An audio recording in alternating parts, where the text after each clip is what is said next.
Paper one का जो unit one है टीचिंग एप्टीट्यूड, इसमें कई सारे टॉपिक्स कई सारे चैप्टर्स हैं। हम इस वीडियो में केवल एक टॉपिक टीचिंग को उठाएंगे और इससे रिलेटेड सारे प्रीवियस ईयर क्वेश्चंस करेंगे ताकि आपको यह आइडिया हो जाए कि एग्जामिनेशन में टीचिंग से कैसे प्रश्न पूछे जाते हैं। तो चलिए बिना देरी किए हुए स्टार्ट करते हैं।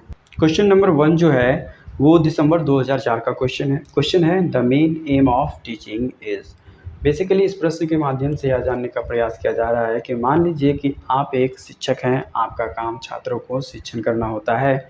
जब आप छात्रों को पढ़ाते हैं तो उस समय आपका छात्रों के प्रति मुख्य उद्देश्य क्या होता है, मेन एम क्या होता है। आपके पास चार ऑप्शन है। पहला ऑप्शन बोल रहा है आपका मुख्य उद्देश्य छात्रों के रीजनिंग को डेवलप करना होता है, बी में छात्रों के थिंकिंग को डेवलप करना होता है, सी में रीजनिंग और थिंकिंग दोनों को डेवलप करना होता है और डी में छात्रों को जानकारी देना होता है। आपके पास चार ऑप्शंस है और इन चारों ऑप्शंस में से आपको कोई एक ऑप्शन चुनना होगा जो कि आपके इस क्वेश्चन के लिए बेस्ट आंसर होना चाहिए, बेस्ट ऑप्शन होना चाहिए। चलिए हम चलते एक एक करके अपने सारे ऑप्शंस को देखते हैं। डी में बोल रहा है टू गिव इन्फॉर्मेशन। तो क्या एक शिक्षक का काम होता है कि वो अपने छात्र को जानकारियाँ उपलब्ध कराए? तो हाँ, होता है।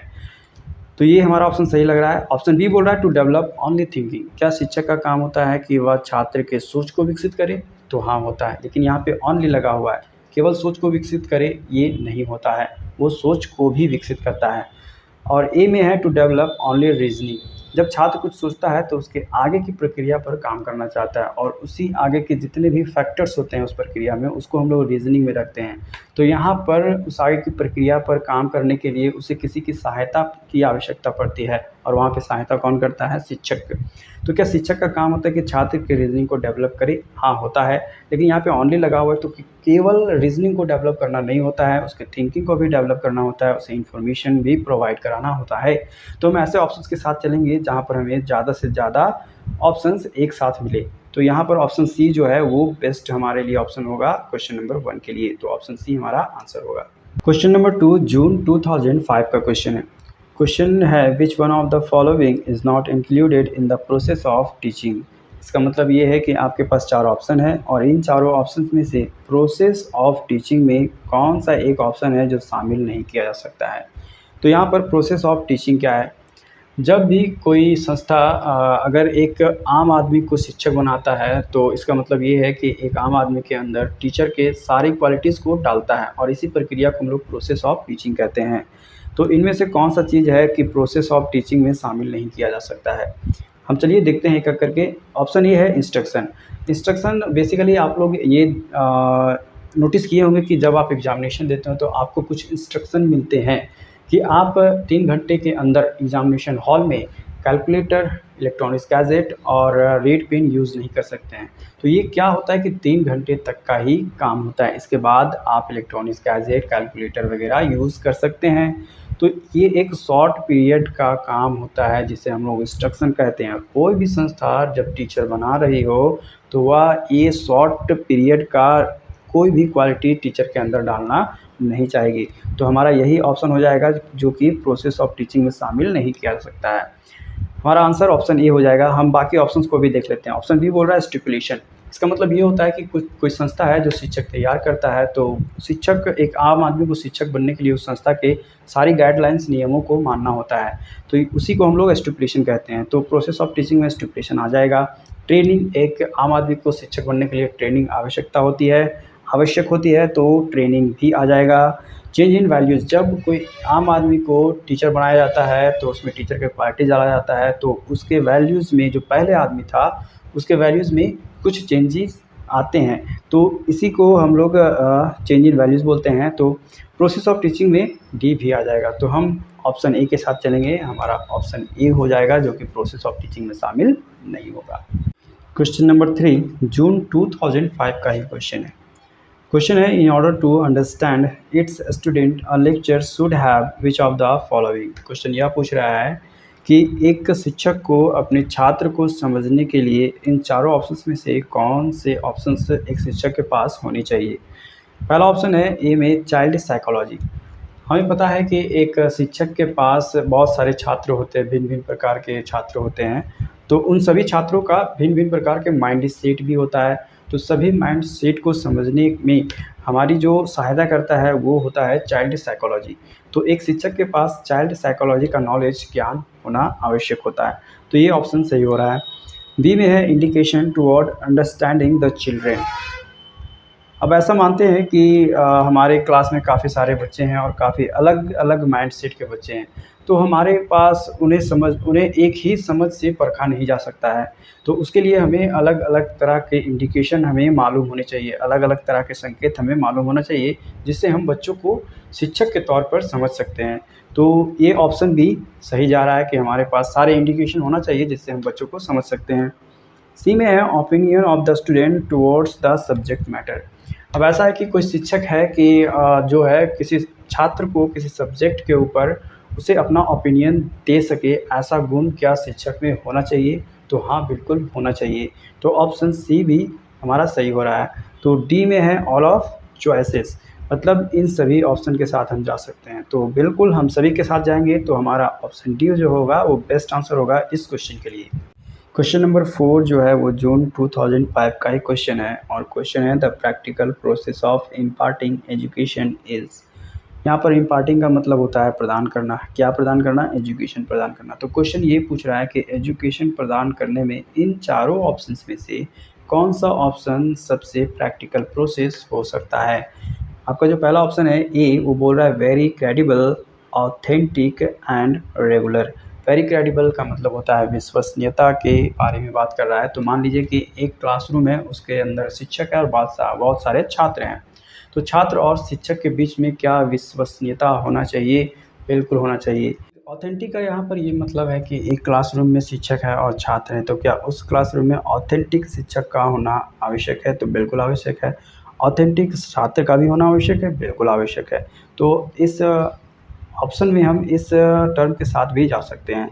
अब रेगुलर है, तो इसका कहने का मतलब ये है कि एक क्लास में एक शिक्षक रेगुलर आए और छात्र भी रेगुलर आए, तो यहाँ पर इसके साथ भी हम जा सकते हैं। तो ऑप्शन ए जो होगा हमारे लिए सही लग रहा है। आगे वाले ऑप्शन को भी हम देखते हैं। ऑप्शन बी है नॉट फ्लेक्सिबल। अब यहाँ कहने का मतलब ये है कि आपने देखा होगा कि कोई स्टूडेंट का बॉन्डिंग टीचर से काफ़ी अच्छा होता है, कोई स्टूडेंट का बॉन्डिंग टीचर से ख़राब होता है। तो जो बॉन्डिंग अच्छा होता है जब, तो वो टीचर से सारी जानकारियाँ बहुत ही सहज तरीके से, बहुत ही आसानी से ले लेता है। तो वो क्या होता है? फ्लेक्सिबल रिलेशन होता है। तो यहाँ पर जब जो स्टूडेंट टीचर से सारी जानकारियाँ नहीं ले पा रहा है, वो फ्लेक्सिबल नहीं है टीचर के साथ, तो ये चीज़ नहीं होना चाहिए। हमें हमेशा शिक्षक और छात्र के बीच में फ्लेक्सिबिलिटी बना के रखना चाहिए। तो बी नहीं होगा, ए यहाँ पे हो रहा है। सी में credible but not regular. Credible मतलब विश्वसनीयता रहना चाहिए, लेकिन कोई छात्र रेगुलर ना रहे या फिर शिक्षक ही रेगुलर ना रहे तो ये चलेगा। तो ऐसा क्या हो सकता है? बिल्कुल नहीं, ऐसा नहीं हो सकता है। तो ऑप्शन सी भी नहीं होगा। तो डी नन ऑफ दिस, ये तो नहीं जाएगा। तो ऑप्शन ए के साथ हम चलेंगे क्वेश्चन नंबर 4 के लिए। क्वेश्चन नंबर 5 जो है वो दिसंबर 2006 का क्वेश्चन है। क्वेश्चन है the main objective of teaching at higher education level is. मतलब कि हायर एजुकेशन लेवल पर जब हम टीचिंग करते हैं तो वहाँ पर शिक्षक का जो मुख्य उद्देश्य क्या होता है वो यहाँ पे पूछा जा रहा है। तो आपके पास जो ऑप्शन है वो ऑप्शन बोल रहा है कि to prepare student to pass examination, मतलब स्टूडेंट को आप एग्जामिनेशन पास करने के लिए प्रिपेयर कराएं। तो ये सारा तरीका तो आप लोगों ने अब लोअर लेवल में ही बता दिया है। तो एक शिक्षक हायर लेवल में भी, हायर एजुकेशन लेवल में भी ये बताए तो सही नहीं है। तो ये ऑप्शन के साथ हम नहीं जाएंगे। To develop the capacity to take decision.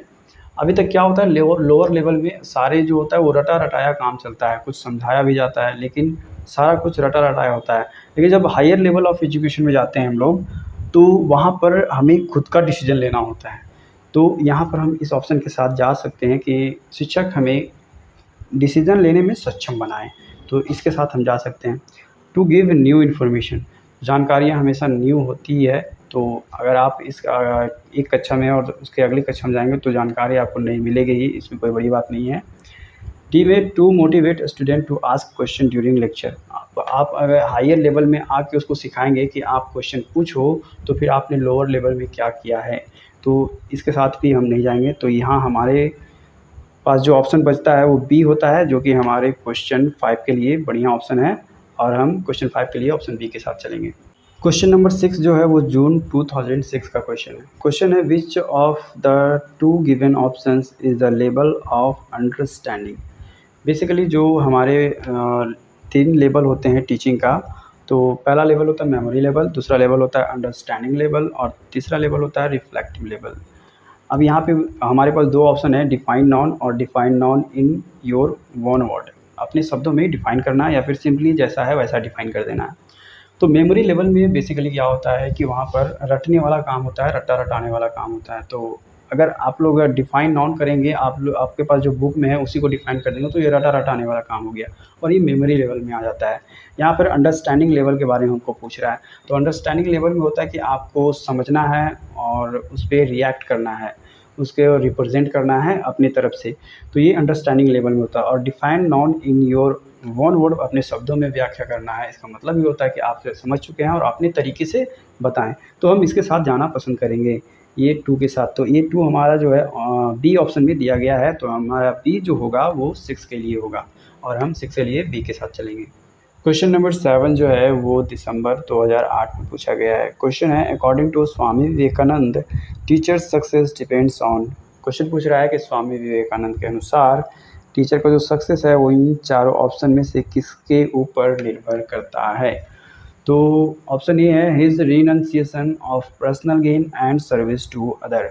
अब यहाँ पर रिनंसिएशन का मतलब होता है त्याग, और इसका मतलब कहने का मतलब ये है कि पर्सनल गेन का त्याग करना, व्यक्तिगत लाभ का त्याग करना, और सर्विस टू अदर और दूसरों को सेवा देना। तो ये भाव क्या शिक्षक में होना चाहिए।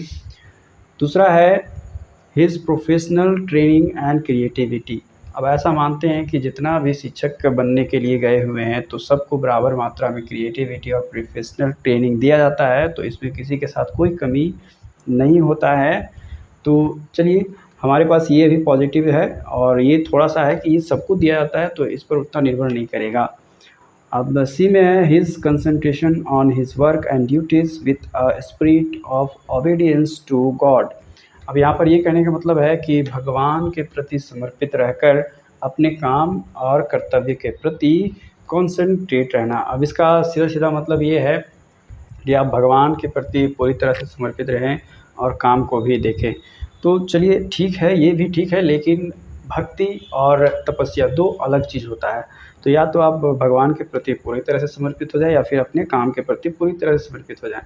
तो आप दोनों को साथ लेकर नहीं चल सकते हैं। आपको भगवान के प्रति कम समर्पण दिखाना होगा और काम के प्रति ज़्यादा, या फिर काम के प्रति कम समर्पण दिखाना होगा और भगवान के प्रति अधिक। तो इस तरह कर सकते हैं, बराबर मात्रा में दोनों नहीं कर पाते हैं कोई भी लोग, तो इसके साथ भी हम नहीं जा सकते हैं। और डी है his mastery on the subject and capacity in controlling the student. अब ऐसा है कि अब मान लेते हैं बहुत सारे व्यक्ति हैं जो मास्टरी किए हुए हैं, तो क्या वो सभी अच्छे शिक्षक बने हैं? बिल्कुल नहीं, वो सभी अच्छे शिक्षक नहीं बने हैं, जैसा कि हम लोग देख पाते हैं।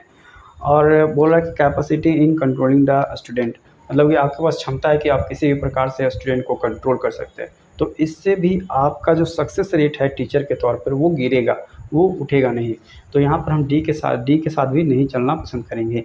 तो डी के साथ नहीं जा रहे हैं, सी के साथ नहीं जा रहे हैं और बी के साथ भी नहीं जा रहे हैं। तो हमारा ए जो है वो ऑप्शन सबसे बेस्ट होगा क्वेश्चन नंबर 7 के लिए, और हम ए के साथ ही चलेंगे। क्वेश्चन नंबर 8 जून 2008 का है और क्वेश्चन है the teacher has been glorified by the phrase friend philosopher and guide because. Question कह रहा है कि टीचर का महिमा मंडन कुछ फ्रेंड फिलोसोफर और गाइड की तरह किया जाता है, क्योंकि आपके पास 4 ऑप्शन है। पहला ऑप्शन बोल रहा है he has to play all vital roles in the contest of society. Teacher society में बहुत ही महत्वपूर्ण रोल निभाते हैं। बी में है he transmit the high value of humanity to the student. तो बहुत ही अच्छे मानवता के प्रति बहुत ही अच्छे हाई वैल्यू ट्रांसमिट करता है स्टूडेंट में एक शिक्षक। तो ये भी हो गया। और सी में है he is the great reformer of the society. Society का बहुत अच्छा रिफॉर्मर एक शिक्षक होता है।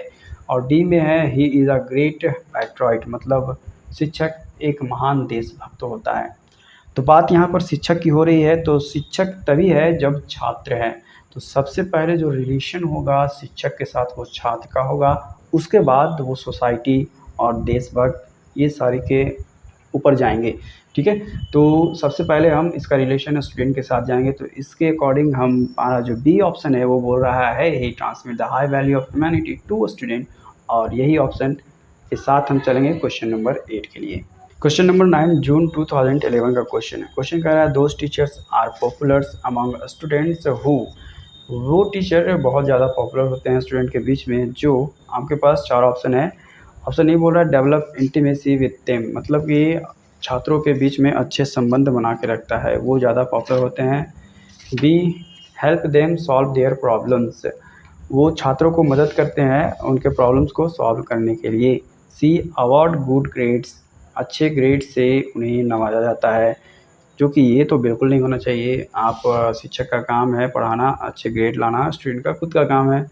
और डी में है take classes on extra tuition fee, ये तो ऐसा ही रद्द हो गया, क्योंकि एक शिक्षक स्कूल और कॉलेज से भी पैसा ले और बाहर जाके ट्यूशन पढ़ा कर भी पैसा ले, ऐसा नहीं होना चाहिए। तो यहाँ पर 2 ऑप्शन हमारे पास बचता है, इन दोनों में से हमें कोई एक ऑप्शन चुनना होगा जो सबसे बेस्ट होगा हमारे क्वेश्चन के लिए। डेवलप इंटीमेसी विद देम, मतलब छात्रों के बीच अच्छा संबंध बनाकर रखने से टीचर को पॉपुलैरिटी मिलती है, ऐसा कहना है।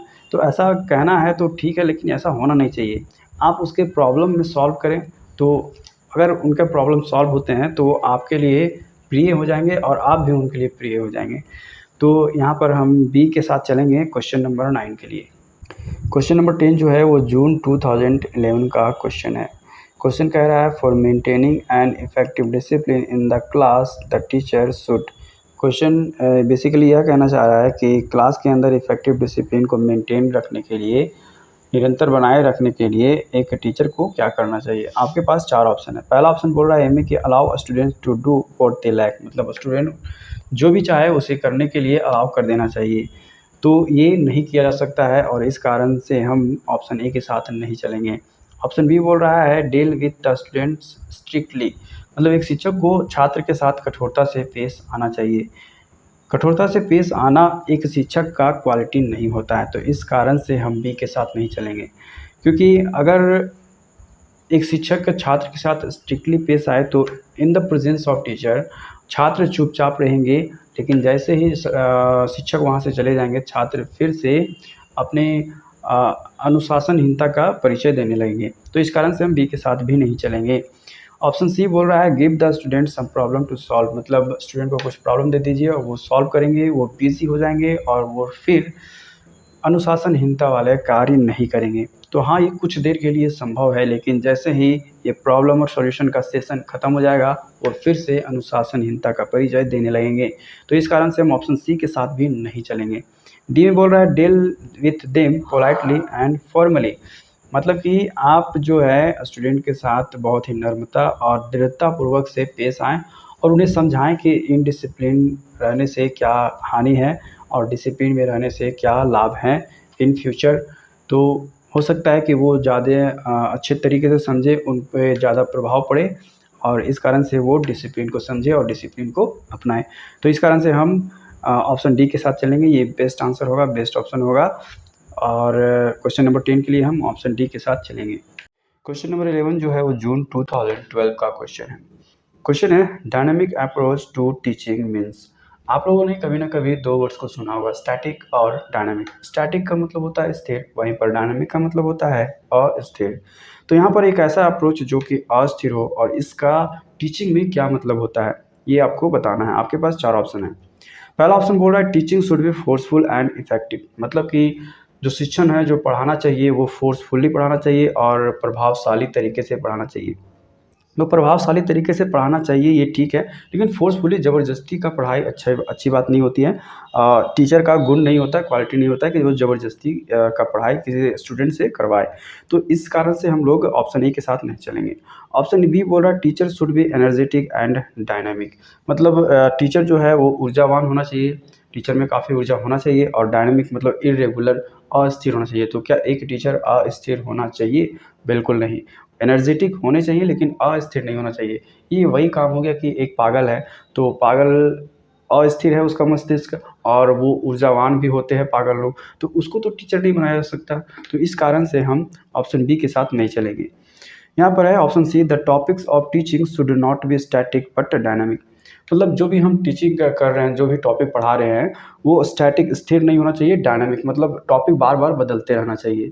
तो ऐसा पॉसिबल नहीं है, क्योंकि अगर हम मान लेते हैं कि हम कोई सब्जेक्ट पढ़ा रहे हैं, तो फिज़िक्स पढ़ा रहे हैं, तो फिज़िक्स पढ़ाते-पढ़ाते हम कहीं कुछ और ना पढ़ाने लगें, ऐसा नहीं होना चाहिए। तो यहाँ पर हम इस कारण से हम हमारा जो टॉपिक होना चाहिए वो हमेशा स्टैटिक होना चाहिए, डायनामिक नहीं होना चाहिए, और इस कारण से हम लोग ऑप्शन सी के साथ भी नहीं चलेंगे। ऑप्शन डी है the student should be required to learn through activity. मतलब कि स्टूडेंट जो है, इनको जो हमेशा सीखना चाहिए, पढ़ना चाहिए, वो एक्टिविटी मतलब प्रैक्टिकल नॉलेज से ज़्यादा पढ़ना चाहिए, और ये हमारे लिए सबसे बेस्ट ऑप्शन हो सकता है, क्योंकि एक्टिविटी जो होता है वो स्थिर नहीं होता है, अस्थिर होता है। एक्टिविटी जब भी कुछ होता है, प्रैक्टिकल जब भी होता है, तो एक स्थिर तरीके से नहीं होता है, अस्थिर तरीके से होता है। तो ये डायनामिक से काफ़ी मेल खाता जाता है, डायनामिक अप्रोच से। तो इस कारण से हम ऑप्शन डी के साथ चलेंगे। क्वेश्चन नंबर 12 जो है जून 2012 का क्वेश्चन है। क्वेश्चन कह रहा है if you get an opportunity to teach a visually challenged student along with normal students, what type of treatment would you like to give him in the class. Question basically यह कहना चाह रहा है कि मान लीजिए कि आपको एक अवसर मिले कि आप एक विजुअली चैलेंज्ड स्टूडेंट, नेत्रहीन छात्र को नॉर्मल स्टूडेंट के बीच में बिठाकर पढ़ाने का मौका मिले, तो आप नेत्रहीन छात्र के साथ कैसा ट्रीटमेंट करेंगे क्लासरूम के अंदर में। तो आपके पास 4 ऑप्शन है। ऑप्शन नंबर ए बोल रहा है not giving extra attention because majority may सफ़र।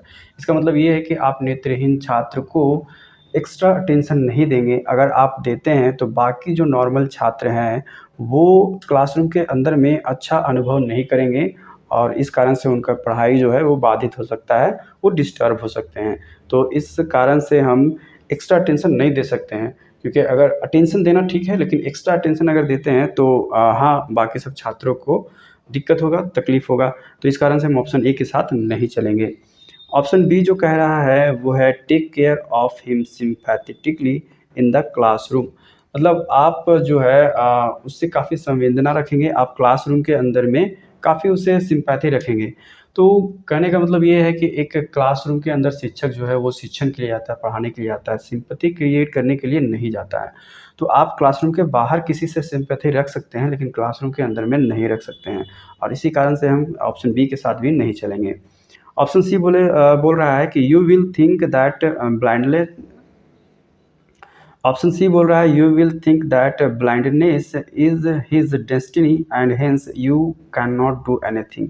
मतलब कि आप ऐसा सोचेंगे कि जो ब्लाइंडनेस है, जो नेत्रहीनता है, वो उसकी डेस्टिनी है, और इस कारण से मैं कुछ नहीं कर सकता हूँ। तो ये भी कहीं से ठीक नहीं बैठता है। ऐसा सोचना, एक शिक्षक को ऐसा नहीं सोचना चाहिए। शिक्षक को विजुअली चैलेंज को भी पढ़ाना होता है और नॉर्मल स्टूडेंट को भी पढ़ाना होता है, तो ऐसा सोच शिक्षक के मन में नहीं होना चाहिए। इस कारण से हम ऑप्शन सी के साथ भी नहीं चलेंगे। ऑप्शन डी बोल रहा है arrange a seat in the front row and try to teach at a pace convenient to him. मतलब कि आप एक ऐसा सीट उसे प्रोवाइड कराएंगे, आप उसको आगे के रो में बिठा देंगे, और ऐसा उसे मतलब पढ़ाएंगे कि उसके लिए कन्वीनियंट हो, बाकी सबके लिए भी ठीक हो और उसके लिए भी ठीक हो। तो हम कर सकते हैं शिक्षक के तौर पर, ये हमारे लिए सहज होगा और सुविधाजनक भी होगा। तो इस कारण से हम ऑप्शन डी के साथ चल सकते हैं। तो ऑप्शन डी जो होगा वो हमारा क्वेश्चन नंबर 12 के लिए बेस्ट आंसर होगा। क्वेश्चन नंबर 13 जो है वो दिसंबर 2013 का क्वेश्चन है। क्वेश्चन है arrange the following teaching process in order. Question basically आपसे यह कहना चाह रहा है कि यहाँ पर टीचिंग के सारे प्रोसेस हैं और इनको आपको ऑर्डर में सजाना है। तो मान लीजिए कि आप एक टीचर हैं, तो आप क्लासरूम के अंदर सबसे पहले कौन सा काम करते हैं और सबसे अंत में कौन सा काम करते हैं। तो यहाँ पर सारे काम दिए गए हैं और इनको ऑर्डर में सजाना है। पहला है relate the present knowledge with previous one. मतलब कि अभी जो आप पढ़ा रहे हैं उसको प्रीवियस नॉलेज से जोड़ना, ये आप कब करते हैं। इवैल्यूएशन, मूल्यांकन आप कब करते हैं। रीटीचिंग, आप दोबारा दोहराते कब हैं। चौथा में है फॉर्मुलेटिंग इंस्ट्रक्शनल ऑब्जेक्टिव। मतलब जो है इंस्ट्रक्शनल ऑब्जेक्टिव जो आपको पढ़ाना होता है उसको फॉर्मुलेटिंग कब करते हैं, मतलब सजाते कब हैं, जब बोर्ड पे। और क्वेश्चन नंबर 5 है प्रेजेंटेशन ऑफ इंस्ट्रक्शनल मटेरियल्स। जो आपको आज पढ़ाना है उसको प्रेजेंटेशन आप कब करते हैं, शुरू में करते हैं या फिर अंत में करते हैं या फिर बीच में करते हैं। तो हम देख लेते हैं, हमारा जो बेसिकली सबसे पहला काम होता है वो प्रेजेंटेशन देना होता है कि आज हम ये पढ़ाने वाले हैं, इसमें ये चीज़ होगा। ठीक है। तो ये हमारा इंस्ट्रक्शन मटेरियल हो गया जो कि आज हम लोग पढ़ाने वाले हैं। उसके बाद हमारा जो इंस्ट्रक्शन मटेरियल है उसको हम प्रीवियस नॉलेज से जोड़ते हैं, तो 5 के बाद हमारा 1 हो जाएगा। उसके बाद जब 1 मिल जाता है तो इसके बाद हम देखते हैं फॉर्मुलेटिंग इंस्ट्रक्शन ऑब्जेक्टिव्स। मतलब अभी जो हम लोग इकट्ठा किए जो भी मटेरियल, इसका जो है वो ऑब्जेक्टिव क्या है पढ़ाने का, तो इसको हम लोग थर्ड में रखते हैं। तो जो 4 हो गया वो थर्ड हो गया, यानी कि 5, 1 और फिर 4। उसके बाद हम लोग क्या करते हैं कि इवैल्यूएशन करते हैं। उसके बाद हम लोग मूल्यांकन करते हैं। जब हम लोग सारा कुछ कर लेते हैं तो मूल्यांकन करते हैं और अंत में एक बार और उसे दोहरा देते हैं, रीटीचिंग करते हैं। तो इसके अकॉर्डिंग हमारा सबसे पहला 5 हो जाएगा, फिर 1 हो जाएगा, फिर 4 हो जाएगा, फिर 2 हो जाएगा, फिर 3 हो जाएगा। तो ये जो है हमारा ऑप्शन नंबर डी में आ रहा है। तो ये डी जो होगा वो क्वेश्चन नंबर 13 के लिए बेस्ट ऑप्शन होगा और इसी के साथ हम लोग क्वेश्चन नंबर 13 के लिए चलेंगे। क्वेश्चन नंबर 14 दिसंबर 2014 का क्वेश्चन है। क्वेश्चन है which of the following is not a prescribed level of teaching. Level of teaching basically 3 type का होता है, मेमोरी लेवल, अंडरस्टैंडिंग लेवल और लास्ट में रिफ्लेक्टिव लेवल। आप लोग इन सभी के बारे में जानते ही होंगे। तो यहाँ पर डिफ्रेंशिएशन कुछ लेवल ऑफ टीचिंग में नहीं आता है, तो हमारा जो ऑप्शन हो जाएगा वो डी होगा। क्वेश्चन पूछ रहा है not prescribed level of teaching, तो ये कोई लेवल टीचिंग का लेवल नहीं है, तो ऑप्शन डी हो जाएगा क्वेश्चन नंबर 14 के लिए। क्वेश्चन नंबर 15 जो है वो दिसंबर 2014 का क्वेश्चन है। क्वेश्चन है attitude of the teacher that affects teaching pertains to. तो टीचर का जो एटीट्यूड होता है वो टीचिंग को अफेक्ट करता है, ये किस डोमेन से आता है, इन चारों में से किस डोमेन से आता है। तो जैसा कि हम जानते हैं कि बेंजामिन ब्लूम 1956 में 3 लेवल ऑफ डोमेन दिया हुआ था, जिसे हम लोग KSA कहते हैं। के जो है वो स्टैंड करता है नॉलेज के लिए, एस स्टैंड करता है स्किल के लिए और ए स्टैंड करता है एटीट्यूड के लिए। तो नॉलेज जो है वो रिलेटेड होता है कॉग्निटिव डोमेन से, स्किल जो है वो साइकोमोटर डोमेन से और एटीट्यूड जो है वो अफेक्टिव डोमेन से। यहाँ पर जो हमारा है एटीट्यूड के बारे में पूछ रहा है, तो एटीट्यूड हमारा अफेक्टिव डोमेन से रिलेट करता है। तो इस कारण से हम क्वेश्चन नंबर 15 के लिए ऑप्शन ए के साथ चलेंगे। क्वेश्चन नंबर 16 जो है वो जून 2015 का क्वेश्चन है। क्वेश्चन कह रहा है which of the following is the highest level of cognitive ability. I hope कि आपको ब्लूम और टैक्सोनॉमी का पिरामिड वाला फिगर याद होगा। उस फिगर में सबसे नीचे जो लेवल होता है उसे फर्स्ट लेवल बोला जाता है और सबसे ऊपर का लेवल को हाईएस्ट लेवल और लास्ट लेवल बोला जाता है। तो अगर आप शिक्षक हैं तो बेसिकली आप ये बता सकते हैं इन चारों ऑप्शंस में देख कर कि सबसे लास्ट में कौन सा काम होता है। सबसे लास्ट जो होता है वही हमारा हाईएस्ट लेवल होता है। तो हम जानते हैं कि सबसे लास्ट में इवैल्यूएशन होता है किसी भी चीज़ का, और ये जो नोइंग है, एनालाइजिंग है और अंडरस्टैंडिंग है, ये इवैल्यूएशन से पहले का प्रोसेस है।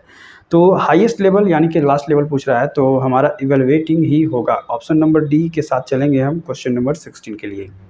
क्वेश्चन नंबर 17 2016 का क्वेश्चन है। क्वेश्चन कह रहा है which of the following set of statements reflects the basic characteristic of teaching.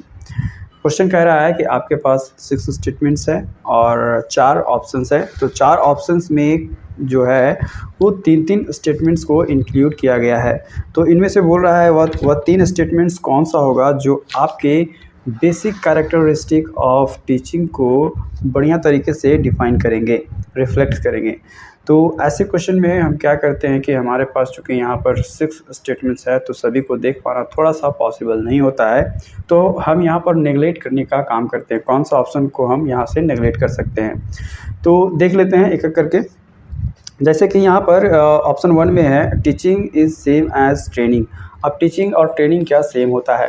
जब कोई टीचर को जब कोई आदमी टीचर बनने का ट्रेनिंग लेता है तो वहाँ पर उसे टीचिंग का स्किल सिखाया जाता है, और ट्रेनिंग जो होता है बेसिकली जॉब रिलेटेड होता है।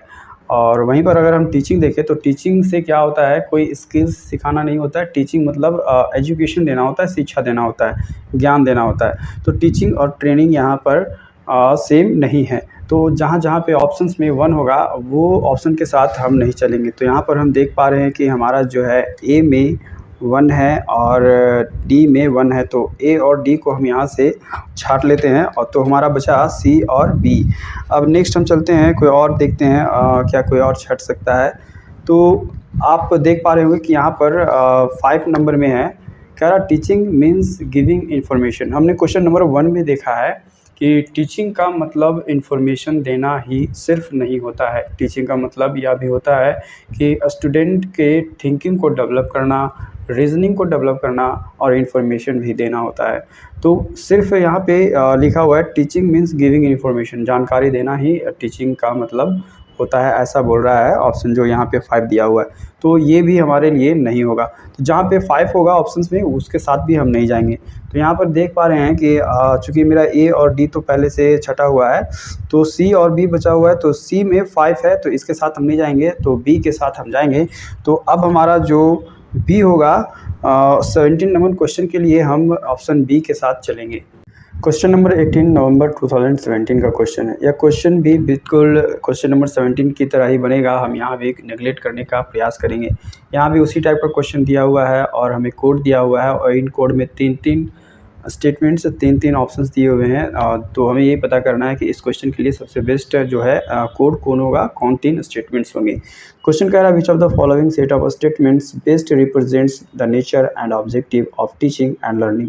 टीचिंग एंड लर्निंग, शिक्षण और सीखने की व्यवस्था को सबसे बढ़िया तरीके से, इसके नेचर को, इसके ऑब्जेक्टिव को सबसे बढ़िया तरीके से कौन 3 कोड, कौन 3 स्टेटमेंट रिप्रेजेंट कर रहे हैं।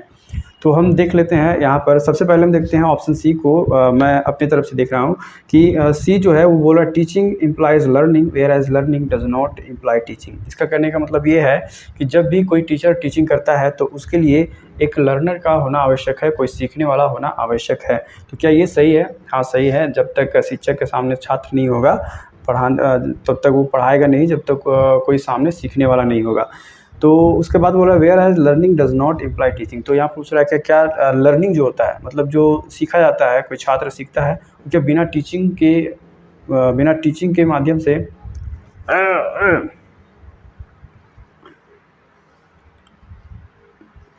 Where as learning does not imply teaching. इसका मतलब ये है कि क्या where learning does not imply teaching, इसका मतलब ये है कि क्या लर्निंग बिना टीचिंग के माध्यम से किया जा सकता है, मतलब हम लोग बिना शिक्षक के भी सीख सकते हैं कुछ। तो हाँ ऐसा होता है कि बिना शिक्षक के भी हम अपने जीवन में काफ़ी सारी चीज़ें सीखते हैं। तो ये ऑप्शन सी इस क्वेश्चन के लिए सही जा रहा है। तो हम ऐसा करेंगे कि इस कोड में देख लेंगे कौन 3 और 4 ऑप्शन में से ये हमारा स्टेटमेंट सी मिल रहा है। तो यहाँ पर जो है सी और बी में स्टेटमेंट सी मिल रहे हैं, तो ये दोनों ही हमारा आंसर हो सकता है। तो इन दोनों में से कोई एक होगा, बाकी ए और डी को हम नेगलेक्ट करेंगे यहाँ पर। अब देख लेते हैं बी, तो सेम है। बी क्या बोल रहा है कि teaching is a social act where learning is a personal act. मतलब टीचिंग जो होता है वो सभी के लिए होता है। हम जब पढ़ाते हैं शिक्षक के तौर पर तो सभी को एक समान पढ़ाते हैं, तो वहाँ वो सोशल एक्ट हो गया। और वहीं पर लर्निंग जो होता है पर्सनल एक्ट, मतलब एक छात्र जो है वो सीखता है खुद के लिए, खुद से, और पर्सनल एक्ट उसे कहा जाता है। तो बी तो हमें समझ में आ गया। अब ए और ई में छाटना है। तो ई बोल रहा है teaching is an interaction and is triadic in nature whereas learning is an active engagement in a subject domain. मतलब टीचिंग बोल रहा है, टीचिंग जो हो एक इंटरेक्शन का काम है, जहाँ पर लर्निंग जो है वो एक्टिव इंगेजमेंट से सीखा जाता है किसी सब्जेक्ट का। तो हाँ ऐसा होता है कि टीचिंग जो है वो इंटरेक्शन के बिना कंप्लीट नहीं हो सकता है। मतलब टीचिंग जब आप करते हो तो आपके सामने कोई इंटरेक्शन करने के लिए होना चाहिए। जो लर्निंग होता है, जो हम लोग, कोई छात्र कुछ सीखता है वो एक्टिव इंगेजमेंट से ही सीखता है। जब तक कोई इंगेजमेंट उसमें नहीं होगा, जैसे कि मान लेते हैं कि हम कुछ चीज़ को देखते हैं तो उसमें इंगेज हो जाते हैं, तभी उसी चीज़ के बारे में हम लोग सीखते हैं। तो ये हमारा सही हो जाएगा। तो इसके अकॉर्डिंग जो है हम ऑप्शन बी जो हमारा हो जा रहा है इस क्वेश्चन के सही हो रहा है, और इस क्वेश्चन के लिए हम ऑप्शन बी के साथ चलेंगे। क्वेश्चन नंबर 19 जो है वो नवंबर 2007 का क्वेश्चन है। क्वेश्चन कह रहा है which one of the following is a की बिहेवियर इन इफेक्टिव टीचिंग। आप एक टीचर हैं और आपको एक इफ़ेक्टिव टीचिंग करना है, तो इन चारों में से कौन सा एक की बिहेवियर होगा इफ़ेक्टिव टीचिंग के लिए। आपके पास 4 ऑप्शन है, और पहला ऑप्शन बोल रहा है using student ideas and contribution. मतलब कि जब आप पढ़ाते हैं तो उस समय आप स्टूडेंट के आइडिया को उसको यूज़ करें और उसके कंट्रीब्यूशन को भी प्रयोग करें। दूसरा है स्ट्रक्चरिंग, जब आप कुछ पढ़ाते हैं तो एक स्ट्रक्चर बना लें, ये हो गया। तीसरा इंस्ट्रक्शनल वैरायटी, इसका मतलब ये है कि आप जब स्टूडेंट को पढ़ा रहे हैं कोई लेसन या फिर उसे कुछ काम दे रहे हैं तो वहाँ पर अलग अलग तरीके से पढ़ाएं, अलग अलग तरीके से एक काम को करने के लिए कहें, तो ये इंस्ट्रक्शनल वैरायटी हो गया। और चौथा है क्वेश्चनिंग, तो ये प्रश्न पूछना जवाब मतलब प्रश्न उत्तर का काम होता है। तो इनमें से सबसे इफ़ेक्टिव टीचिंग के लिए सबसे बढ़िया की बिहेवियर कौन सा होगा? तो ये हमें नॉर्मल लगता है, using student ideas and contribution. Structuring भी रोज़ किया जाता है, क्वेश्चनिंग भी रोज़ होता है। लेकिन यहाँ जो ऑप्शन सी है इंस्ट्रक्शनल वैरायटी, ये हमारे लिए सबसे महत्वपूर्ण लगता है। तो हम इसके साथ चलेंगे क्वेश्चन नंबर 19 के लिए। तो ऑप्शन सी हो जाएगा इसके लिए बेस्ट आंसर। क्वेश्चन नंबर 20 नवंबर 2017 का क्वेश्चन है। क्वेश्चन में असर्शन और रीज़न दिया गया है। आई होप कि आप लोग इस टाइप का क्वेश्चन बनाए होंगे। तो असर्शन में दिया गया है ऑल टीचिंग इम्प्लाइज लर्निंग, मतलब कि टीचिंग तभी किया जा सकता है जब सामने कोई सीखने वाला होना चाहिए, जब सामने कोई लर्निंग करने वाला होना चाहिए। रीज़न में दिया गया है learning to be useful must be derive from teaching, मतलब लर्निंग जो है, मतलब जब कोई छात्र कुछ सीखता है वो टीचिंग से ही सीख सकता है।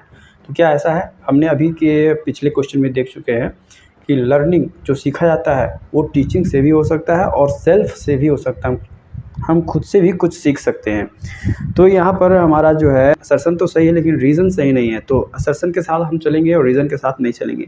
तो इसके लिए हमारा ऑप्शन सी जो है बोल रहा है A is true but R is false. तो मतलब कि असर्शन ट्रू है लेकिन रीज़न गलत है। तो ऑप्शन सी हमारा जो है क्वेश्चन नंबर 20 के लिए बेस्ट आंसर होगा, हम इसी के साथ चलेंगे।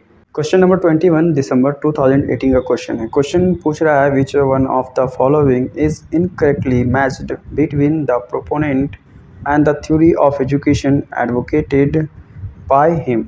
मतलब यहाँ पर कुछ थ्योरीज दिए हुए थे कुछ व्यक्तियों ने, तो जो कि यहाँ पर थ्योरी है ये, और यहाँ पर उन सभी के नाम है जिन्होंने दिए थे। तो यहाँ पर क्वेश्चन पूछ रहा है कि इनमें से कौन सा है जिनके संबंध थ्योरी और व्यक्ति से मेल नहीं खा रहा है। तो यहाँ पर हम देखते हैं हमारा जो ऑप्शन ये है प्लेटो प्रकृतिवाद। तो प्रकृतिवाद के बारे में रॉसन ने बताया था और प्लेटो ने नहीं बताया था। वहीं पर डेव जो है वो इनका संबंध जो है वो प्रैग्मेटिज्म से है, यानी कि व्यवहारवाद से है। और जो प्लेटो है, प्लेटो का जो रिलेशन है वो आदर्शवाद से है, आइडियलिज्म से है, ना कि नेचुरलिज्म से। तो हम ऑप्शन ए के साथ चलेंगे क्योंकि ऑप्शन ए ही है जो मेल नहीं खा रहा है, वो इनकरेक्टली मैच्ड है। तो क्वेश्चन नंबर 21 के लिए हम ऑप्शन ए के साथ चलेंगे। क्वेश्चन नंबर 22 जो है वो जुलाई 2018 में पूछा गया है, और ये जो क्वेश्चन है वो क्वेश्चन नंबर 17 और 18 की तरह ही है। यहाँ भी हम नेगलेक्ट करने का काम करेंगे। यहाँ पर हमारे पास 6 स्टेटमेंट्स है और ये 6 स्टेटमेंट्स में से कोई 3 स्टेटमेंट इस क्वेश्चन के लिए जाएगा जो कि यहाँ पे कोड में दिया हुआ है। तो हम देखेंगे कि कौन सा स्टेटमेंट्स 3 है जो इस क्वेश्चन के साथ चलेंगे। तो क्वेश्चन पूछ रहा है which of the following set of statements best describes the nature and objective of teaching. Teaching का नेचर और ऑब्जेक्टिव को सबसे बढ़िया तरीके से कौन 3 स्टेटमेंट्स डिस्क्राइब कर सकते हैं। तो हम देख लेते हैं कि यहाँ पर जो हमारा एफ है, एफ क्या बोल रहा है, teaching is a social act whereas learning is a personal act. हमने पिछले दोनों क्वेश्चन में देखे थे 17 और 18 में कि टीचिंग एक सोशल एक्ट है जहाँ पर लर्निंग जो है वो पर्सनल एक्ट है। तो जहाँ जहाँ एफ होगा हम उसके साथ चलेंगे। तो यहाँ पर ऑप्शन सी है और ऑप्शन डी जो है यहाँ पे एफ है, तो हम इन दोनों के साथ चलेंगे, इन दोनों को अभी नेगलेक्ट कर देंगे। तो अब देखते हैं यहाँ पर जो ए बोल रहा है teaching and learning are integrally related, मतलब कि टीचिंग जो है, टीचिंग और लर्निंग वो एक दूसरे से संबंधित है, एक दूसरे से जुड़े हुए हैं। इसका मतलब ये है कि टीचर तभी टीचिंग करेगा जब सामने में कोई लर्निंग करने वाला लर्नर हो। तो हाँ, ये एक दूसरे से रिलेटेड है। तो ऑप्शन ए भी हमारा होना चाहिए जो कि सी में है और डी में नहीं है। स्टेटमेंट ए जो है वो सी में है, ए में नहीं है। तो हम ऑप्शन सी के साथ चलेंगे क्वेश्चन नंबर 22 के लिए। क्वेश्चन नंबर 23 जुलाई 2018 में पूछा गया है और ये भी एक प्रीवियस क्वेश्चन की तरह ही है। यहाँ पे पूछ रहा है असर्शन और रीज़न में। असर्शन में पूछ रहा है all teaching should aim at ensuring learning. इसका मतलब ये है कि जितना भी टीचिंग होता है उसके लिए लर्नर का होना आवश्यक है। तो हाँ, ये सही है। और रीज़न पूछ रहा है और लर्निंग रिजल्ट्स फ्रॉम टीचिंग, मतलब जितना भी कुछ कोई एक व्यक्ति सीखता है वो सिर्फ लर्निंग से सीखता है, टीचिंग से सीखता है। तो क्या ये सही है? नहीं, टीचिंग से भी सीखा जा सकता है और स्वयं से भी कई लोग सीखते हैं कुछ चीज़ को। तो लर्निंग स्वयं से भी, सेल्फ से भी हो सकता है और टीचिंग से भी हो सकता है। तो ये रीज़न जो है वो सही नहीं है। तो असर्शन सही है बट रीज़न सही नहीं है। तो इसके लिए ऑप्शन सी हमारा है, ए इज़ ट्रू, मतलब असर्शन सही है और but R is false, reason false है। तो क्वेश्चन नंबर 23 के लिए हम ऑप्शन सी के साथ चलेंगे। क्वेश्चन नंबर 24 जुलाई 2018 का क्वेश्चन है और क्वेश्चन काफ़ी लंबा है। बेसिकली क्वेश्चन जो कह रहा है वो कि आपको कुछ छात्रों को जांचना है और उसके लिए आपने सेट 1 और सेट 2 बनाया है। सेट 1 में लेवल ऑफ कॉग्निटिव इंटरचेंज, यहाँ पर 3 लेवल जो होता है, मेमोरी लेवल, अंडरस्टैंडिंग लेवल और रिफ्लेक्टिव लेवल को रखा है और उसी से रिलेटेड यहाँ पर कुछ यहाँ पे हमारे पास ऑप्शंस है जिनको हमें मिलाना है इस क्वेश्चन में। तो हम देख लेते हैं क्या करके। हमारा जो मेमोरी लेवल होता है वो सबसे बेसिक लेवल होता है। यहाँ पर आपको ज़्यादा सोचने वाला काम नहीं करना होता है, आपको सिर्फ लिखना होता है, यहाँ पर रट्टा मारना होता है। तो इसके अकॉर्डिंग हमारा जो ऑप्शन यहाँ पे होगा वो कौन सा इसके साथ जाएगा। तो ए के साथ यहाँ पर देखिए 2 में लिखा हुआ है recording the important points made during the presentation. तो ए के लिए हमारा जो 2 होगा, हम इन दोनों के साथ चलेंगे।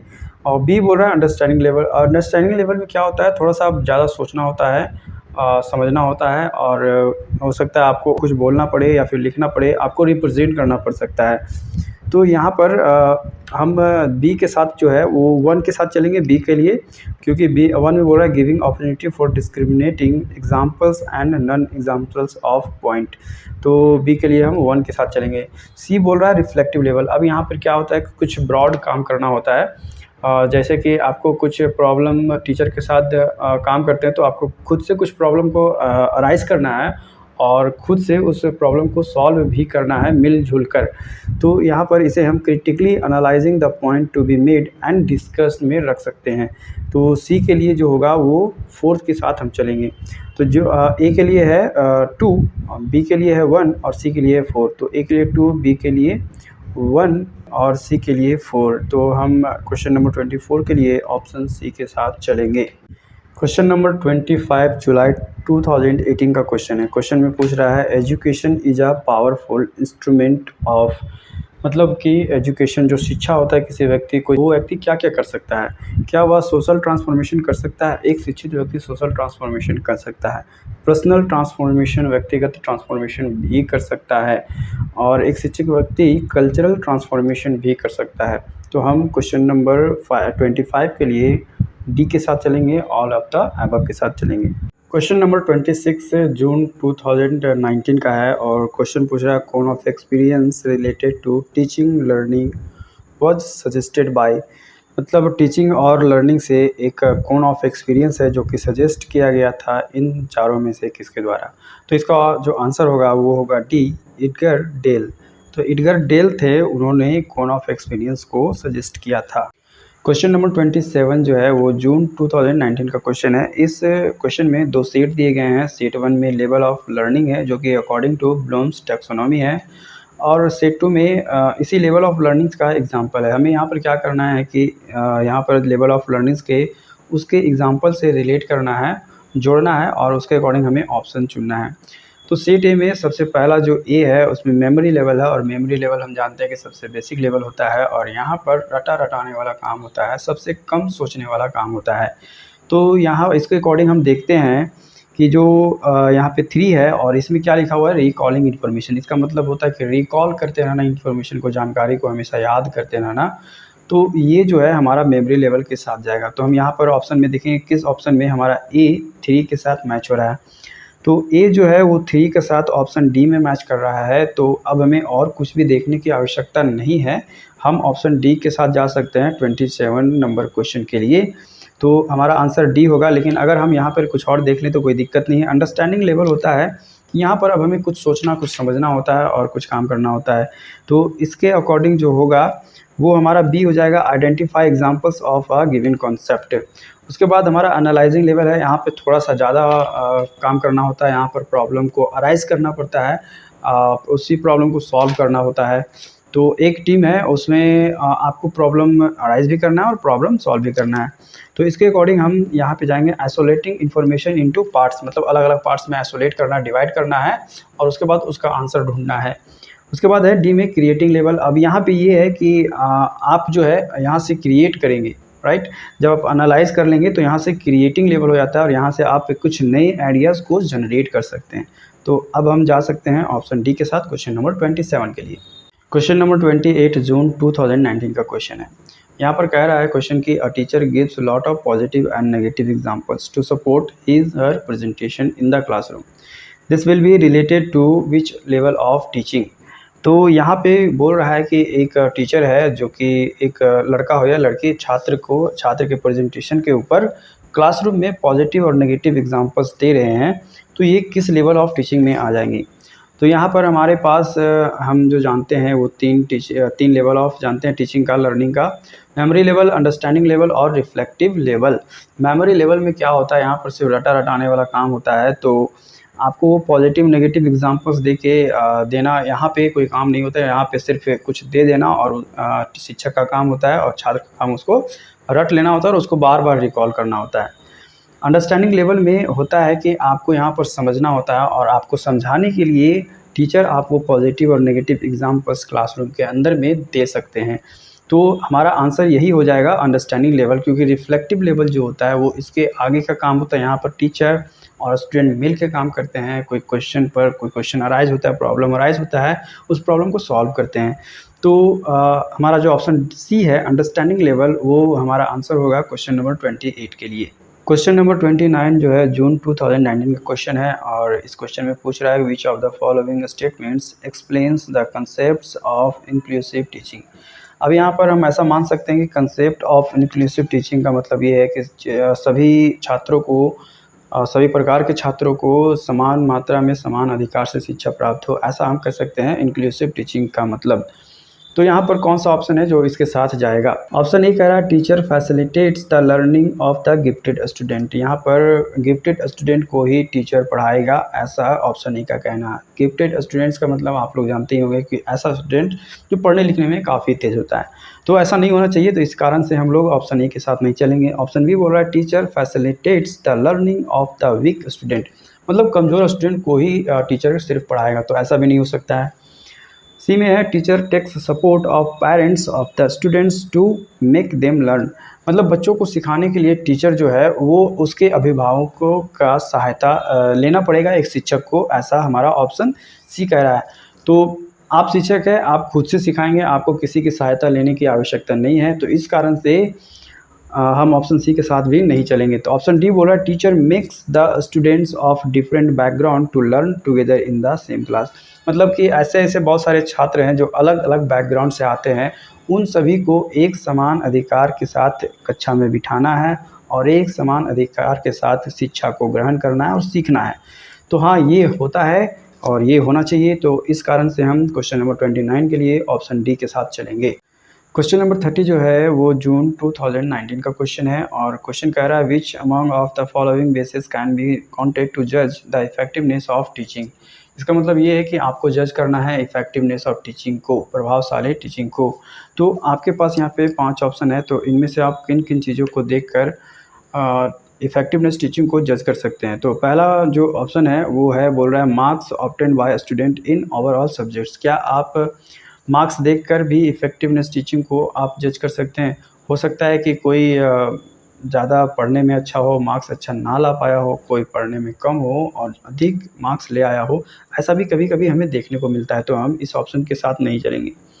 Level of realisation of instructional objectives, जो भी ऑब्जेक्टिव जो भी लक्ष्य होता है पढ़ाने के लिए, तो उसमें किस लेवल तक रियलाइजेशन छात्रों के द्वारा किया गया है, इसको हम देखकर इफेक्टिवनेस टीचिंग को जज कर सकते हैं, ऐसा हो सकता है। तीसरा है time taken by the student to learn, मतलब सीखने में स्टूडेंट ने कितना समय लिया है, इसके माध्यम से भी हम इफेक्टिवनेस ऑफ टीचिंग को जज कर सकते हैं। चौथा है resources use by teacher in teaching, जो टीचिंग करते हैं टीचर, क्या क्या रिसोर्स टीचर ने यूज़ किया है टीचिंग के दौरान, इससे भी हम पता कर सकते हैं कि टीचर किस लेवल का है और इनका जो टीचिंग है वो उनका इफेक्टिवनेस किस लेवल का हो सकता है, तो ये भी हो सकता है। फिफ्थ में है regularity of students in class. अब ऐसा होता है कि कभी कभी हमें ऐसे स्टूडेंट मिलते हैं जो कि रेगुलर नहीं होते हैं और अच्छे मार्क्स अच्छे ग्रेड लाते हैं, और कभी कभी ऐसा भी देखने को मिलते हैं जो रेगुलर होते हुए अच्छे ग्रेड नहीं लाते हैं।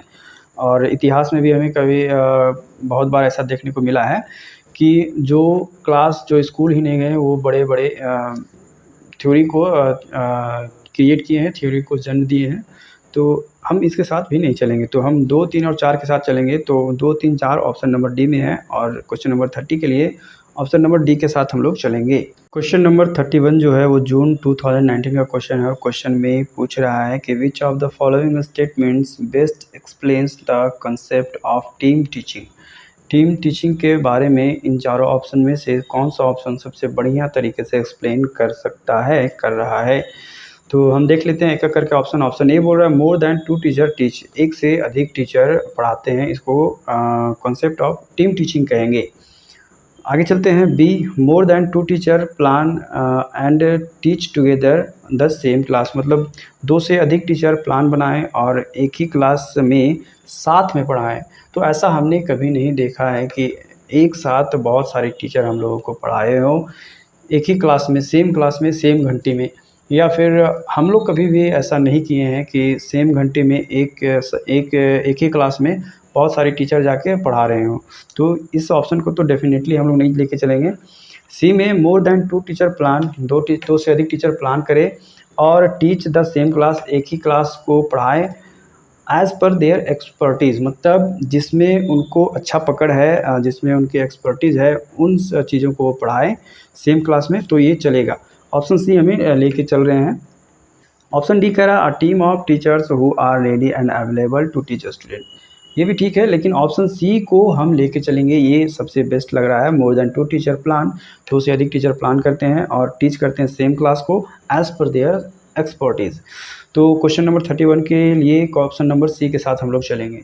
क्वेश्चन नंबर 32 जून 2019 का क्वेश्चन है और क्वेश्चन कह रहा है लर्निंग ऑब्जेक्टिव्स मीन, मतलब कि लर्निंग सीखने का जो लक्ष्य होता है उसका मतलब क्या होता है, लर्निंग ऑब्जेक्टिव का मतलब क्या होता है। ऑप्शन नंबर ए बोल रहा है लर्निंग एक्सपीरियंस, मतलब कि सीखने का अनुभव का लर्निंग ऑब्जेक्टिव से कुछ लेना देना नहीं है। ऑप्शन नंबर बी बोल रहा है कॉन्साइज आउटकम्स, मतलब कि कॉन्साइज मतलब होता है संक्षिप्त आउटकम्स मतलब संक्षिप्त में हमें जो मिला हुआ है, जो हम चाह रहे थे, जो हम सीख रहे थे, उससे हम लोग बहुत कम सीख रहे हैं, इसका मतलब यही हुआ है। तो ये भी नहीं होगा। सी बोल रहा है एकेडमिक अचीवमेंट, मतलब हमने सीखा है, सीखने का लक्ष्य होता है कि एकेडमिक अचीवमेंट हमें मिले, तो ये ठीक है लग रहा है, लेकिन ये हमें पूरी तरीके से ठीक नहीं लग रहा है। और डी में है इंटेंडेड लर्निंग आउटकम्स, मतलब जो हम सीखना चाह रहे थे वही हम सीख रहे हैं। तो हाँ, ये लर्निंग ऑब्जेक्टिव्स हो सकता है, जो हम चाह रहे थे सीखना वही हम सीख रहे हैं, ये हमारा ऑप्शन डी कह रहा है। तो इसके अकॉर्डिंग हम क्वेश्चन नंबर 32 के लिए ऑप्शन नंबर डी के साथ चलेंगे। क्वेश्चन नंबर 33 जून 2019 का क्वेश्चन है। क्वेश्चन कह रहा है reflective practice implies use of once, मतलब रिफ्लेक्टिव प्रैक्टिस जो है इसका मतलब इन चारों में से कौन सा होगा। तो यहाँ पर जो है हम ऑप्शन नंबर बी के साथ चलेंगे क्वेश्चन नंबर 33 के लिए, और ऑप्शन नंबर बी में है मेटा कॉग्निशन। इसका मतलब ये होता है कि हम कुछ भी कॉग्निटिव परफॉर्मेंस में, मतलब ज्ञान संबंधी चीज़ों को जब सीखते हैं तो उसमें रेगुलरिटी रखते हैं, रेगुलर सीखते हैं, रेगुलर समझते हैं और उसमें अपना नियंत्रण रखते हैं। तो मेटा कॉग्निशन का मतलब ये होता है, और यहाँ पर क्वेश्चन नंबर 33 के लिए ऑप्शन नंबर बी के साथ हम चलेंगे। क्वेश्चन नंबर 34 जो है वो जून 2019 का क्वेश्चन है और क्वेश्चन कह रहा है from the list of effective teaching behaviours identify those which are called key behaviour. यहाँ पर आपके पास लिस्ट है कुछ इफ़ेक्टिव टीचिंग बिहेवियर्स का और इसमें से आपको की बिहेवियर को ढूंढना है। तो यहाँ पर पहला जो है direct audible and oral delivery to all students, तो हाँ ये होना चाहिए। दूसरा है encouraging students to elaborate on an answer, मतलब कि आपको स्टूडेंट को प्रोत्साहित करना है कि आप आंसर को और डिटेल से और बढ़िया तरीके से दें। तो तीसरा है यहाँ पे warm and nurturing relationship with learner, मतलब कि गर्म और पौष्टिक संबंध बना के रखना है लर्नर के साथ। चौथा है वेरिंग मोड ऑफ प्रेजेंटेशन, मतलब प्रेजेंटेशन के लिए अलग अलग मोड को यूज़ करना है। पांचवा है preventing misbehaviour with a minimum of class disruption. तो इसका मतलब ये है कि आपको मिसबिहेवियर को प्रिवेंट करना है और कुछ इस प्रकार से करना है कि क्लास में डिसरप्शन कम से कम हो।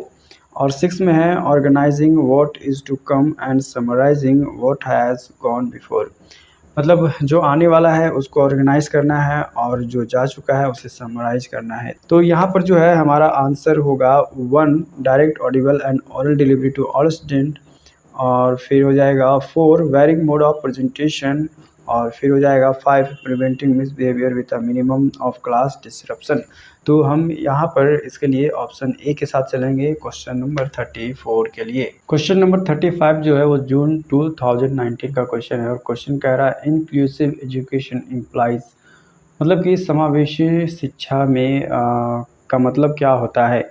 आपके पास 4 ऑप्शन है। पहला ऑप्शन बोल रहा है ensuring learning outcome of every child to be the same, मतलब कि ये सुनिश्चित करना कि सभी बच्चे एक ही जैसा सीख रहे हैं।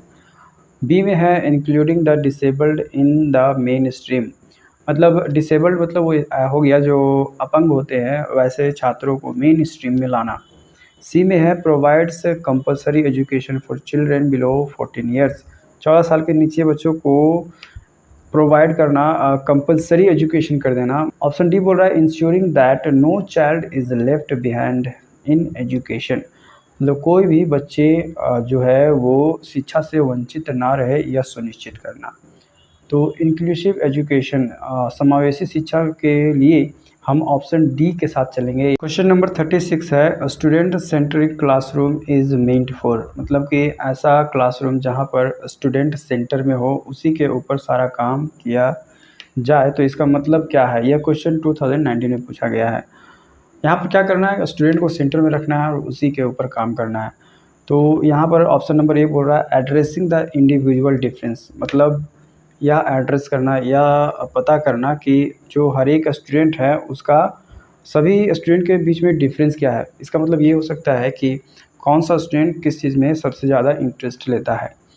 ऑप्शन नंबर बी बोल रहा है रिड्यूसिंग टीचर ओरिएंटेड लेक्चर्स, मतलब टीचर ओरिएंटेड, टीचर जो पढ़ाते हैं वैसे लेक्चर्स को कम करना। रिकॉलिंग द प्रीवियस नॉलेज, पिछला नॉलेज जो है यानी कि जो पिछले क्लासेस में पढ़ाए जा चुके हैं उन्हें रिकॉल करते रहना। डी में है इंगेजिंग द इंटायर क्लास, मतलब पूरी क्लास को इंगेज करना, कुछ ना कुछ वहाँ पे कराते रहना। तो स्टूडेंट को सेंटर में रखना है और स्टूडेंट पर ही काम करना है, तो इसके लिए हम आई होप कि हमें ऑप्शन नंबर ए के साथ चलना चाहिए, क्योंकि यहाँ पर बोल रहा है एड्रेसिंग द इंडिविजुअल डिफरेंस। इसका मतलब ये होता है कि कौन सा बच्चा में कौन सा गुण सबसे अधिक है, वह किस एरिया में किस फील्ड में सबसे अधिक अच्छा कर सकता है, इसको पता करना एड्रेसिंग द इंडिविजुअल डिफरेंस का मतलब होता है। और स्टूडेंट सेंट्रिक है क्लासरूम, तो इसके कारण से हम 36 के लिए ऑप्शन नंबर ए के साथ चलेंगे। क्वेश्चन नंबर 37 जो है 2019 का क्वेश्चन है, और यहाँ पर 2 सेट दिया गया है। एक सेट में लेवल ऑफ टीचिंग है और दूसरे सेट में फोकस ऑफ कंसर्न है। लेवल ऑफ टीचिंग में हमारे पास 4 लेवल है, और यहाँ फोकस ऑफ कंसर्न में यहाँ पर 4-5 एग्जाम्पल्स हैं जो कि यहाँ पर लेवल ऑफ टीचिंग से रिलेटेड है। तो हमें यहाँ मिलाना है कि किस लेवल ऑफ टीचिंग के लिए कौन सा एग्जाम्पल जाएगा। अभी तक हम लोग जानते हैं मेमोरी लेवल, अंडरस्टैंडिंग लेवल और रिफ्लेक्टिव लेवल। यहाँ पर एक और है autonomous development level. Memory level basically सबसे लीस्ट थॉटफुल होता है, यहाँ पर सबसे कम सोचना होता है, यहाँ पर सिर्फ इन्फॉर्मेशन को रटना होता है, उसे रिकॉल करते रहना होता है।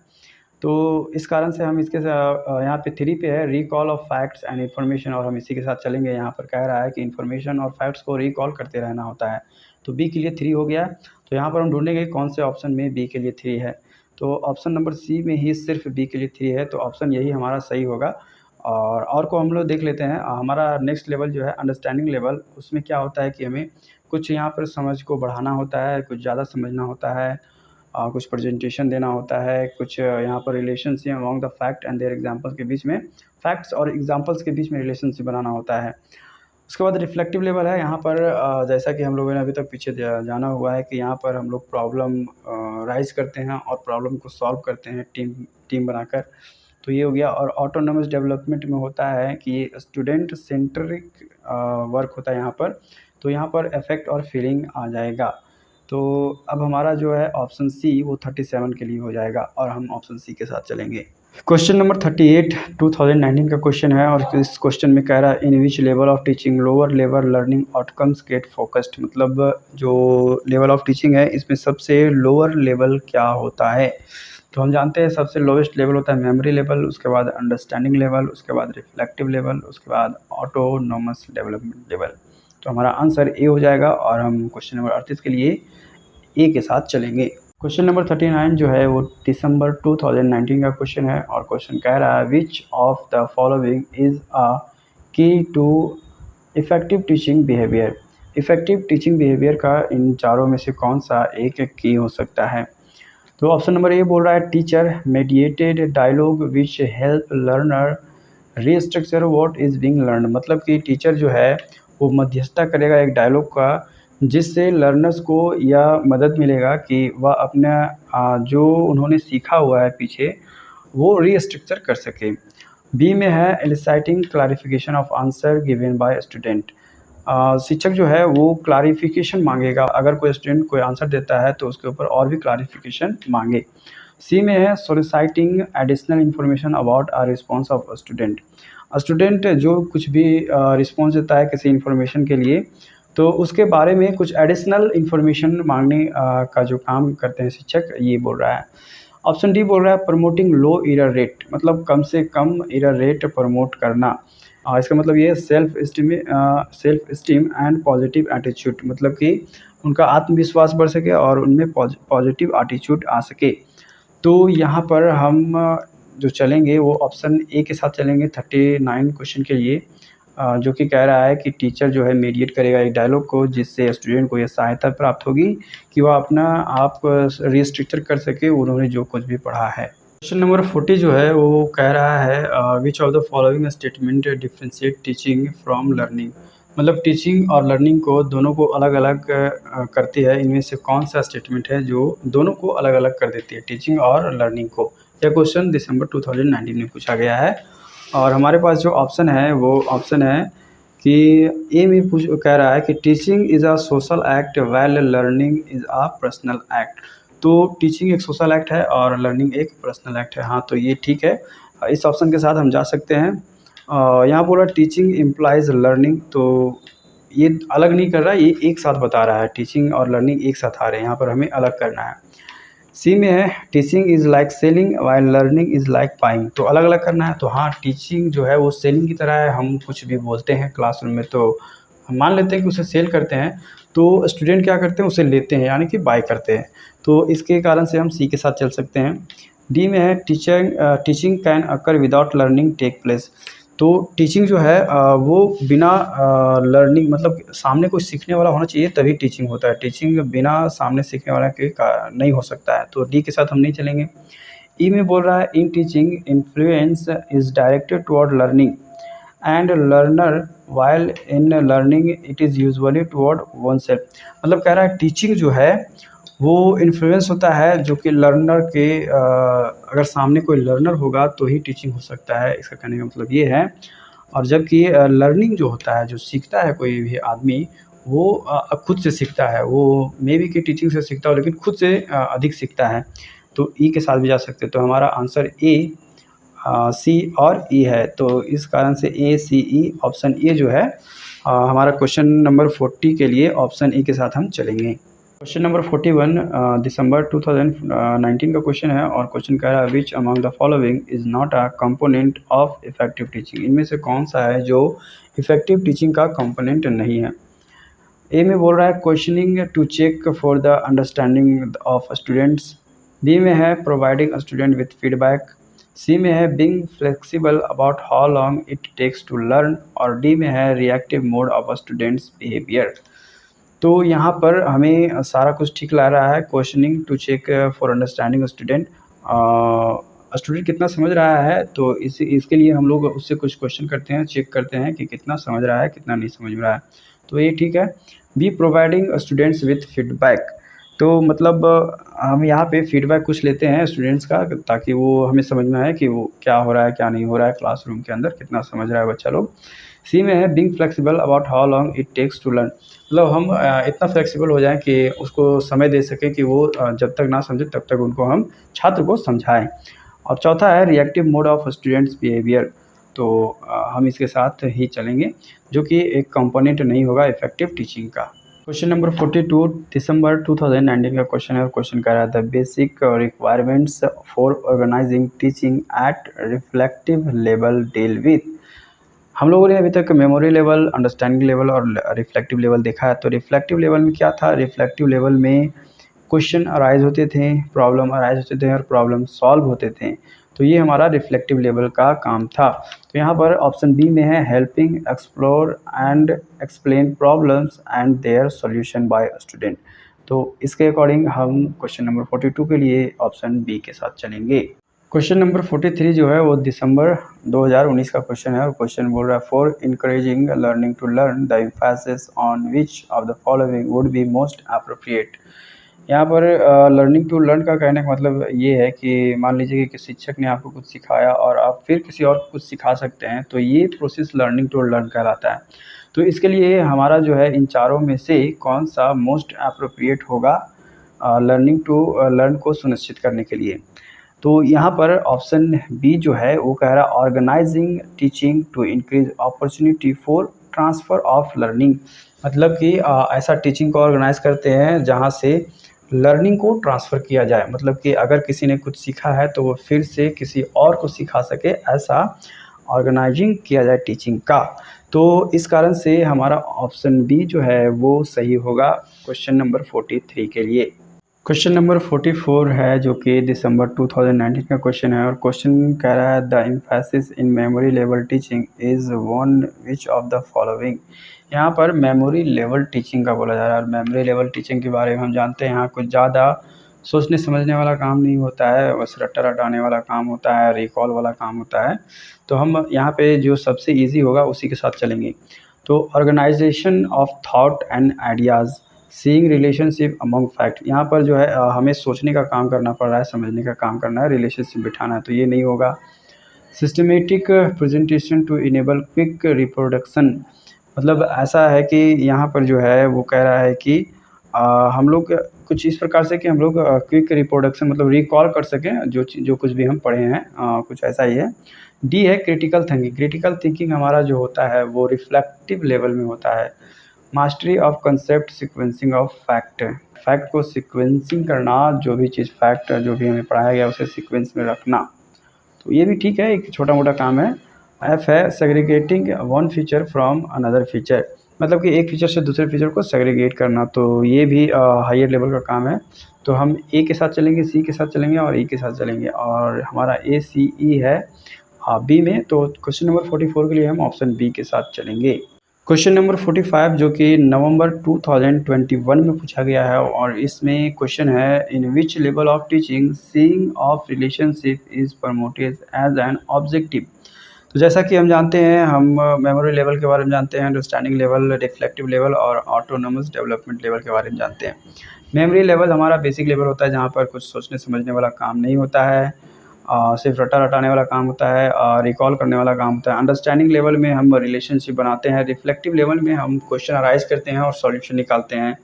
ऑटोनोमस डेवलपमेंट लेवल हमारा जो है स्टूडेंट सेंट्रिक होता है। तो यहाँ पर रिलेशनशिप बनाना है, तो इसके लिए हम अंडरस्टैंडिंग लेवल के साथ चलेंगे। तो क्वेश्चन नंबर 45 के लिए हम ऑप्शन बी के साथ चलेंगे। आई होप कि आपको यह वीडियो पसंद आया होगा। यदि वीडियो पसंद आया है तो चैनल को सब्सक्राइब करें, वीडियो को लाइक करें और इसे अपने दोस्तों तक शेयर करें और हाँ, बेल आइकन को ज़रूर दबाएं ताकि नेक्स्ट वीडियो की जानकारी सबसे पहले आप तक पहुंचे। धन्यवाद।